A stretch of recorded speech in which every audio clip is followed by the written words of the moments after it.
There's a lovely moment in Nobody Wants This where Joanne gets the ick. Noah finds her outside by the swimming pool, comforts her, tells her that he doesn't think he's the cause of the ick. It's actually because she's got a lot going on, but reassures her that she's safe, he's on her side, and basically to stop self-sabotaging. He made her feel safe and he took away the power of the ick. What I love about this scene is that it perfectly conveys one of the main reasons why people get the ick.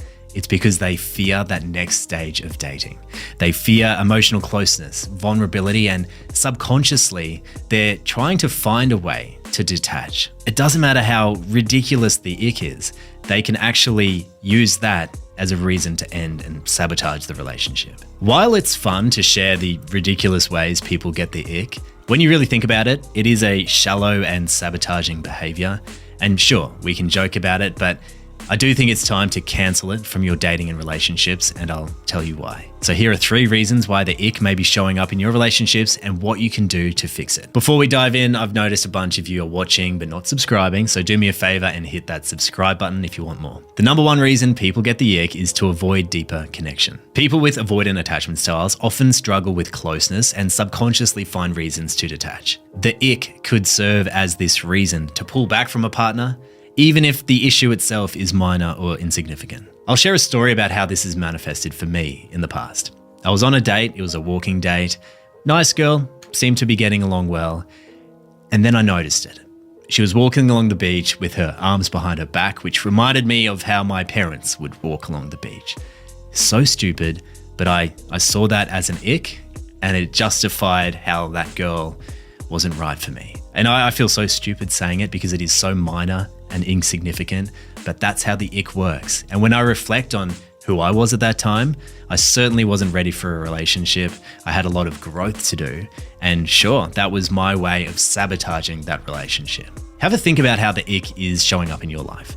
Is it simply a reflection of your resistance to going to that next stage in a relationship? Maybe you're scared of being vulnerable and opening yourself up to a partner. Now, the second reason people might get the ick is a form of self-sabotage. When someone isn't emotionally ready to commit or they have unresolved issues of their own, they may unconsciously seek ways to distance themselves from that partner or emotional connection. And that's where the ick comes in. A sudden, often superficial repulsion of their partner. In this way, the ick serves as a defense mechanism. It's not the actual behavior that's a problem, but rather the fear of closeness that triggers the reaction. Self-sabotage can also come in the form of projecting unresolved inner conflict. If someone has unresolved personal issues, such as a fear of abandonment, they may project this outward to their partner in the form of an ick. That's because it's easier to project rather than address their own emotional challenges. They project their discomfort onto their partner as a way of externalizing their inner turmoil. Now, the third biggest reason why people get the ick is because of fading idealization. We've all experienced this in those early days of the relationship where we put our partner on a pedestal, we're infatuated, they can do no wrong. During this intoxicating infatuation period, each person is projecting their desires and expectations onto the other, often making them out to be more perfect than they actually are. And we've all experienced this, right? In those early days when our partner can do no wrong. This reminds me of a friend. I have a friend who is a serial dater. He never really has a girlfriend because he goes on 2 or 3 dates with a girl, finds a flaw, and then moves on. He becomes really infatuated with that person, thinks they can do no wrong. And then as soon as the cracks start to appear and they show their humanity, he sees that as justification that that's not the person for him, and he begins to move on. When we have unrealistic expectations like that, we'll never be happy because nobody's perfect. We need to accept that that idealization period will fade, and soon we'll begin seeing each other's imperfections and flaws. And when they do come, don't be scared of that. Don't run away from it. Accept it because it means that your emotional bond is growing. So how do we cancel the ick from our relationships once and for all? Number 1, embrace imperfection. And sure, it might not always work out, but this shift from idealization to reality can either deepen your emotional connection with somebody or help you realize that they're not the person for you. But stop living in that fantasy land where you think their shit doesn't stink, because in reality, we're not perfect, we all have flaws, and the sooner you can accept that, you can move on to the next stage of love. The second solution could be to work through any avoidant tendencies that you may have.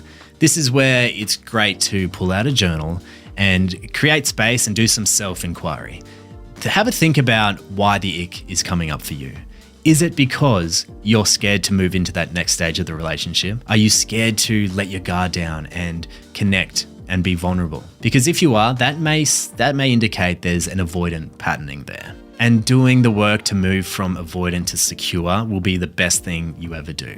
And I strongly recommend that you do that before putting yourself out into the dating market, because you're going to be able to attract a more suitable partner. The third and final way to eliminate the ick from your life forever is to communicate openly. Next time your date, girlfriend, boyfriend, partner, whatever, does something that annoys you, just tell them.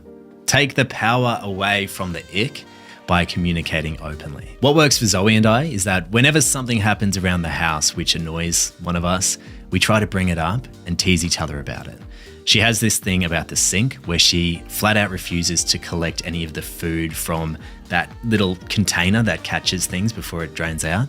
And that's become a bit of a thing that we tease each other about. And it's just a way to take power away from whatever's causing the disruption. Open communication is essential for healthy relationships, so the sooner you start, the better. And finally, I want to leave you with this. As we saw in Nobody Wants This, the ick is usually not at all about the small thing that's triggering it. It's a symptom of deeper fears around connection, intimacy, vulnerability, or unresolved emotional baggage. Recognizing where the ick is coming up for you is the first step you can take to move beyond it. And the sooner you do that, the sooner you'll be able to stop sabotaging your relationships. I'll see you on the next one.